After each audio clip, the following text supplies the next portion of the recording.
तो जैसा कि आपको ऑलरेडी पता है, हम वृषभ लगन के लिए चर्चा कर रहे हैं गुरु और शनि के कंजक्शन के लिए। और इस वीडियो में अब प्रथम भाव के लिए विचार करेंगे वृषभ लगन वालों के लिए। तो आपके लिए ये सबसे पहली ही वीडियो रहेगी आपके लिए। अगर गुरु और शनि दोनों इस तरीके से अगर कंजक्शन में आ जाएं आपके लगन में, जैसा कि आपको अभी चार्ट में दिख रहा है, तो वास्तव में ये दोनों ही ग्रह यहाँ किस प्रकार से आपको प्रभावित कर सकते हैं, कौन कौन से इनके इफेक्ट्स आपको देखने को मिल सकते हैं। देखिए, यहाँ पे सबसे पहले तो मेन बात ये आ जाती है कि आपका लगन चार्ट है, और ये लगन चार्ट होने की वजह से आपका जो साइन है वो वृषभ है। वृषभ एक बहुत ही ज़्यादा स्थिर राशि की तरह है, एक बहुत ज़्यादा स्टेबिलिटी और कहीं ना कहीं पृथ्वी तत्व राशि होने के कारण यहाँ पर जो शुक्र की प्लेसमेंट है वो भी काफ़ी इंपॉर्टेंट हो जाएगी, क्योंकि शुक्र दोनों का ही यहाँ पे डिस्पोजिटर भी है। तो मान लो अगर आपका शुक्र बहुत ही अच्छा प्लेस्ड है, तो फिर भी आप काफ़ी प्रगति लाइफ में कर सकते हैं गुरु और शनि का कंजक्शन होते हुए भी। लेकिन गुरु और शनि का जो कंजक्शन आपके अब बन रहा है वो आपके जीवन में थोड़ी ज़्यादा और भी ज़्यादा स्थिरता ला सकता है, आपको काफ़ी व्यवहारिक बना सकता है, काफ़ी नैतिकता के पथ पे चलाने वाला बना सकता है, ज्ञान अच्छा दे सकता है, धन संपत्ति के मामले में अच्छी स्थिति दे सकता है, और हमेशा एक स्टेबल स्थिति लाइफ में बनी हुई रहेगी। इस प्रकार से आपकी हायर एजुकेशन है, आप में उच्च रूप से नेतृत्व करने की क्षमता है, या किसी भी पर्टिकुलर विषय या कार्य के लिए एक बहुत ही ज़्यादा डीप सोच, एक बहुत ज़्यादा गहरी सोच आपको ये कंजक्शन प्रोवाइड करता है। दूसरा जो सबसे बड़ा इसका फैक्टर है, ये कंजक्शन बहुत ज़्यादा आपको मैच्योरिटी देगा। मैच्योरिटी के साथ साथ यहाँ पर आप ज्ञान ज़्यादा से ज़्यादा हासिल कर पाएंगे और उसका ज़्यादा बेहतर उपयोग अपनी लाइफ में कर पाएंगे। यहाँ पे अगर देखा जाएगा इस प्रकार का अगर कंजक्शन बन रहा है, तो ये बेहद ही एक प्रभावशाली कंजक्शन माना जा सकता है आपके लगन के लिए। यहाँ पे देखा जाए तो जो चुनौतियां हैं, स्पेशली मैरिड लाइफ में थोड़ी बहुत चुनौतियां रह सकती हैं। डिपेंड ये करेगा कि गुरु और शनि की स्थिति एक्चुअल में कैसी है।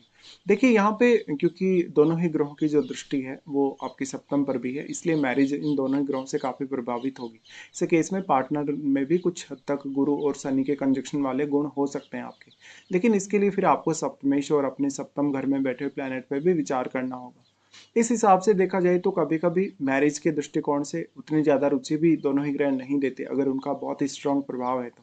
लेकिन बाकी ग्रहों का इनमें बहुत बड़ा रोल है, जैसे कि मंगल है, शुक्र है आपका। और इनमें से अगर कोई भी ग्रह वक्री होता है आपका, जैसे गुरु वक्री होते हैं, तो गुरु की शुभता में थोड़ी कमी आ जाएगी। और अगर शनि वक्री होते हैं तो शनि आपको डिले नहीं करेंगे, या शनि वक्री होने से आपके लिए कुछ हद तक रिजल्ट्स पाना आसान रहेगा। हाँ, जितना ज़्यादा शनि यहाँ पर प्रभाव डालेंगे, अपना स्ट्रॉन्ग प्रभाव जितना ज़्यादा डालेंगे, उतना विवाह में अरुचि पैदा कर सकते हैं, विलंब दे सकते हैं, या जीवन साथी हो सकता है बहुत ही ज़्यादा मेच्योर हो। इस हिसाब से आप जीवन में भले ही बहुत ज़्यादा अनुशासित होंगे और काफ़ी ज़्यादा व्यवहारिक होंगे, काफ़ी प्रैक्टिकल होंगे, और अपनी क्षमताओं को आप अच्छे से समझ पाएंगे। यहाँ पर गुरु होने की वजह से मेनली आपके लिए आध्यात्मिक उन्नति करना भी आसान रहेगा। लेकिन स्टार्टिंग की जो आपकी लाइफ है, हो सकता है आप उसमें उतना ज़्यादा पहचान नहीं बना पाए हों, भले ही आपकी कम पहचान रही हो, आप उतना अच्छे से वर्क भी नहीं कर पाए हों, आप काफ़ी ज़्यादा हार्ड वर्किंग है, बट आपको एक्चुअल में उतनी ज़्यादा सफलता भी नहीं मिली हो जितनी कि आपके हार्ड वर्क है। इस हिसाब से कभी कभी जीवन साथी के साथ आप बहुत ज़्यादा सीरियस हो जाएंगे उनके साथ कन्वर्सेशन में आते हुए। ऐसे में आपको देखना पड़ेगा कि दूसरे कौन कौन से प्लैनेट्स का यहाँ पे प्रभाव है। अगर यहाँ क्रूर ग्रहों का प्रभाव होगा तो मैरिड लाइफ के डिस्टर्ब होने के चांसेस रहेंगे। लेकिन कुछ हद तक आप गुरु और शनि के कंजक्शन के होते हुए आप उतने ज़्यादा परेशान यहाँ होंगे नहीं, और सिचुएशन को काफ़ी अच्छे से हैंडल करने के लिए भी विचार कर सकते हैं। ऐसे केस में आपकी लाइफ बहुत ही ज़्यादा स्थिर और एक बहुत ही लंबे समय तक चलने वाला जीवन हो सकता है अंततः। लेकिन कभी कभी आपको थोड़ी बहुत ऐसे असंतुष्टि जरूर अपनी लाइफ में महसूस होगी। अब यहाँ डिपेंड करता है कि शुक्र और मंगल आपके चार्ट में कैसी पोजीशन पे है। मान लो अगर आपका शुक्र भी अच्छा प्लेस नहीं है, मंगल भी अच्छा प्लेस नहीं है, तो पार्टनर से जो कुछ आप एक्सपेक्ट कर रहे हैं वैसा आपका पार्टनर नहीं होगा। इस केस में पार्टनर में कुछ हद तक गुरु और शनि के प्रभाव के ऐसे इनके गुण भी हो सकते हैं। तो जीवन साथी भले ही आपको कितना ही ज़्यादा शिक्षित मिल जाए, कितना ही ज़्यादा क्षमताओं वाला मिल जाए, ज्ञानी मिल जाए, लेकिन उसका भी आप ज़्यादा फायदा नहीं उठा सकेंगे। अब ये जो कंजक्शन बना, क्योंकि आपके लगन में बना, तो लगन पर इसका इम्पैक्ट बहुत ही ज़्यादा आएगा। ऐसा कंजक्शन इंडिविजुअली आपके लिए हमेशा अच्छा होगा, आपकी हेल्थ के लिए भी अच्छा होगा, आपकी जो जो लाइफ स्पेन है उसके लिए भी काफ़ी अच्छा होगा, साथ साथ में आपके मान सम्मान, आपके ओवरऑल कैरियर के लिए भी काफ़ी अच्छा होगा। यहाँ पे गुरु को देखा जाए तो गुरु आपके चार्ट में अष्टमेश और आपके 11वें घर के लॉर्ड है। तो धन और संपत्ति के लिए ऐसा कंजक्शन बहुत ही महत्वपूर्ण हो जाता है जब इस प्रकार की कंडीशन बनती है। अब मान लो अगर शुक्र आपका बहुत अच्छा प्लेस्ड है, या शुक्र भी यहीं प्लेस्ड है, तो धन और संपत्ति आपको जीवन में हमेशा मिलेगी। भले ही थोड़ा सा शुरुआत में समय लग सकता है कभी कभी अपना एफर्ट पूरा डालने में आपको। अब जो शनि है, शनि क्योंकि आपके चार्ट में 9वें और आपके 10वें घर के लॉर्ड हैं, तो शनि यहाँ पे अगर वक्री भी हो जाते हैं इस केस में तो और ज़्यादा अच्छे माने जाएंगे। वक्री शनि होगा तो फिर आपको इतना ज़्यादा डिले नहीं करेगा और आपको अपने कार्य के प्रति बहुत ज़्यादा सीरियस बनाएगा। अब ऐसा व्यक्ति अगर सेल्फ डिपेंड है तो वो बहुत ही ज़्यादा प्रगति कर सकता है। साथ ही उसके लिए सही क्या है, गलत क्या है, इसके निर्णय भी वो आसानी से ले सकता है। कोई भी ऐसा व्यक्ति बहुत ही ज़्यादा सही रास्ते पर चलने वाला होगा, वो कभी भी किसी का बुरा नहीं करेगा और अपना खुद का भी वो कभी बुरा नहीं होने देगा। थोड़ा सा ऐसा व्यक्ति सेल्फिश टाइप का भी कभी कभी नजर आ सकता है आपको। अब यहाँ गुरु जो है बहुत ही इंपॉर्टेंट है, क्योंकि गुरु दृष्टि डाल रहे हैं सबसे पहले पंचम घर पर। पंचम घर पर जब गुरु दृष्टि डालेंगे तो ये धन के लिए या संपत्ति के लिए अच्छा होगा, पंचम भाव के थ्रू धन प्राप्ति के लिए अच्छा होगा, संतान को बहुत ज्यादा काबिल बनाएगा। संतान के साथ साथ आपकी खुद की मैच्योरिटी, आपके खुद के थॉट प्रोसेस के लिए भी इनका जो दृष्टि है वो बहुत इंपॉर्टेंट है। फिर ऐसा गुरु दृष्टि डाली तो जातक काफी बुद्धिमान होता है, बहुत ज्यादा विवेक के साथ वो अपने फैसले लेता है। इनकी दृष्टि फिर आपके सप्तम पे है। सप्तम पे सबसे पहली बात आ जाती है आपकी इमेज, आपकी पर्सनल इमेज को ये दोनों ही ग्रह बहुत अच्छा बनाएंगे। आपको काफी रेस्पेक्ट दिलाएंगे, मान सम्मान दिलाएंगे, कुछ हद तक लीडरशिप की क्षमता भी दोनों ही ग्रह आपको अच्छी दे सकते हैं। अब यहाँ पे ये कंजक्शन है तो आप जीवन में धीरे धीरे आध्यात्मिक उन्नति की तरफ बढ़ेंगे। यहाँ पे फिर मेन इंपॉर्टेंट बात ये आ जाती है कि सप्तम में क्या कोई प्लैनेट स्थित है या कौन सा ऐसा प्लैनेट है आपका आपके चार्ट में जो आपके लगन पर अपनी दृष्टि डाल रहा हो या जो गुरु और शनि दोनों को ही प्रभावित कर रहा हो। ऐसे केस में देखिए, शुरुआत में आप अपने जीवन में थोड़ी सी धीमी शुरुआत जरूर करेंगे कभी कभी, लेकिन लगभग 30 की एज क्रॉस होने के साथ साथ आपके जीवन में काफी उन्नति होगी, काफी फास्ट आप चलेंगे उसके बाद। तो यहाँ पे करियर में कभी कभी थोड़ी स्टेबिलिटी कम रह सकती है शुरुआत में, थोड़ी सी आप में ईगो ज़्यादा रह सकती है, थोड़ी सी मैच्योरिटी कम होने की वजह से।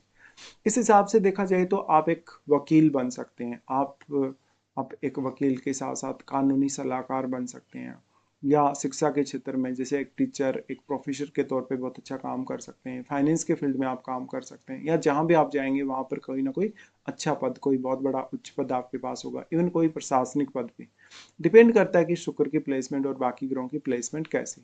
ऐसा व्यक्ति अक्सर जैसे सीए वगैरह है या फाइनेंशियली वो किसी को कुछ एडवाइस दे रहा है, ऐसा कार्य हो, बैंकिंग सेक्टर से रिलेटेड कार्य हो, ऐसे कार्यों में काफ़ी सफल होगा। और वैसे भी ऐसा जो जातक होगा काफ़ी ज़्यादा ज्ञानी और बुद्धिमान तो होगा ही, तो लगभग वो हर कार्य को बहुत अच्छे से करेगा। यहाँ पे लगन में गुरु होने की वजह से कभी कभी हेल्थ को लेके कुछ प्रॉब्लम्स हो सकते हैं, जैसे कि मोटापा बहुत ज़्यादा बढ़ जाना, या आप जो भी खाना खा रहे हैं वो आपको डाइजेस्ट नहीं हो रहा किसी ना किसी रीजन से। हो सकता है आप लगन में गुरु शनि के होते हार्डवर्किंग उतने ज़्यादा नहीं होंगे फिजिकली, लेकिन मेंटल हार्डवर्क फिर भी आप बहुत ही अच्छा करेंगे। इस हिसाब से देखा जाए तो कभी कभी आपको आलस से घेर सकता है, कभी कभी लीवर से जुड़ी हुई या पाचन तंत्र से जुड़ी हुई समस्याएं आ सकती हैं। ऐसे जातक इवन रिसर्च की तरफ, ज्योतिष की तरफ या आध्यात्मिक फील्ड की तरफ भी काफी ज्यादा अट्रैक्ट होते देखे गए। यहाँ पे अब मेन बात ये आ जाती है कि जीवन में आपकी कितनी प्रगति होगी, क्या जीवन साथी भी आपको सपोर्ट करेगा। देखिए, उसके लिए सप्तम भाव में बैठे प्लैनेट को भी विचार करिए और लगन में कोई भी इनके साथ अगर अन्य ग्रह उसको भी विचार करिए। बट जब प्रगति की बात आती है तो दोनों ही ग्रह आपके जीवन की जो मजबूत नींव है उसको और ज्यादा मजबूत करते हैं धीरे धीरे, और आपकी मैच्योरिटी लेवल को ये जितना ज्यादा मजबूत कर देंगे उतना ही ज्यादा आपके सफल होने की जीवन में संभावना को बढ़ाएंगे। इस कंजक्शन की वजह से जातक भले ही शुरुआत में काफी धीमे धीमे चलेगा, काफी धीमे धीमे अपने कार्य करेगा, लेकिन वो निश्चित तौर पे काफी ज्यादा सफल हो पाएगा। जातक काफी ज्यादा अपने जो फैसले उन पे स्ट्रिक्ट रहेगा और अपने फैसलों को बार बार बदलेगा नहीं। लगभग 35 की एज, 36 की एज जब आपकी क्रॉस होगी उस समय आपके भाग्य में काफी सारे बदलाव देखने को मिलेंगे, आपके जीवन में काफी ज्यादा बदलाव देखने को मिलेंगे। ऐसा कंजक्शन आपको धन के प्रति, ज्ञान के प्रति, कैरियर के प्रति बहुत ज्यादा डेडिकेटेड बनाएगा और बहुत सारे नए नए अवसर भी आपको कैरियर में लाएगा। अब बाकी कौन कौन से ऐसे प्लैनेट हैं जो यहाँ गुरु और शनि से प्रभावित हैं, क्योंकि विभिन्न भाव में जिन जिन भाव पर इनकी दृष्टि है उन भाव में बैठे हुए प्लैनेट्स गुरु और शनि के प्रभाव में आ जाएंगे। तो निश्चित तौर पे ये एक बहुत ही महत्वपूर्ण, एक बहुत ही सीरियसली लेने वाला एक कंजक्शन है। अब यहाँ शनि की दृष्टियों के अकॉर्डिंग बात करेंगे तो शनि सबसे पहले क्योंकि तीसरे घर पे दृष्टि डालते हैं, तो शनि आपको हमेशा एक्टिव रखेंगे माइंड के तौर पे, इवन कम्युनिकेशन के तौर पे। और शनि आपसे बहुत ज़्यादा मेहनत भी मांग रहे हैं यहाँ पे। शनि का प्रभाव गुरु के साथ ही सप्तम पर होगा, जो कि आपके सप्तम भाव को बहुत ज़्यादा बैलेंस करेगा, क्योंकि दोनों ही जो ग्रह हैं उनकी वजह से एक अच्छा बैलेंस मैरिड लाइफ में क्रिएट होगा, जहाँ पर जीवन साथी के साथ अच्छी मैच्योरिटी के साथ आप पेश आ सकें। शनि का दृष्टि फिर अपने ही घर पे रहेगा जहाँ वो 10th हाउस पे दृष्टि डालेंगे। 10th हाउस पे इनकी दृष्टि सबसे ज़्यादा आपके लिए बेहतर काम करेगी। इस समय आपकी कोई भी इच्छा है तो आप उसको पूरा कर सकते हैं। 10th हाउस में शनि की दृष्टि होने से करियर के प्रति पूरे-पूरे आप फ़ोकस्ड रहेंगे। करियर में जो कुछ भी आपको पाना है, जो कुछ भी अचीवमेंट्स पानी है, उनको पाने के लिए आप किसी भी हद तक जा सकते हैं। गुरु और शनि की कंजक्शन का फायदा ये है कि कैरियर, पारिवारिक स्थिति या कोई भी अन्य कार्य हो आपका, उस कार्य के प्रति आप बहुत ही ज़्यादा डेडिकेटेड रहेंगे। तो वास्तव में ये कंजक्शन के लगन में होते हुए आप अपनी जिम्मेदारियों को समझेंगे और उनको समय रहते पूरा भी करेंगे, जिससे आपके मान सम्मान में वृद्धि होगी, आपकी प्रतिष्ठा में वृद्धि होगी। साथ ही आपकी जो लाइफ स्टाइल है, करियर है, उसमें मैरिज के बाद स्ट्रांगली वृद्धि होने के चांसेस हैं। अब यहाँ पे डिपेंड ये करता है कि इनके साथ कोई अन्य प्लैनेट बैठा है। अगर इनके साथ कोई भी अन्य प्लैनेट बैठा है तो वो प्लैनेट वक्री नहीं होना चाहिए। अगर वो शुभ ग्रह है, अगर वक्री होता है तो वो अपनी सारी क्वालिटीज़ यहाँ खो देगा।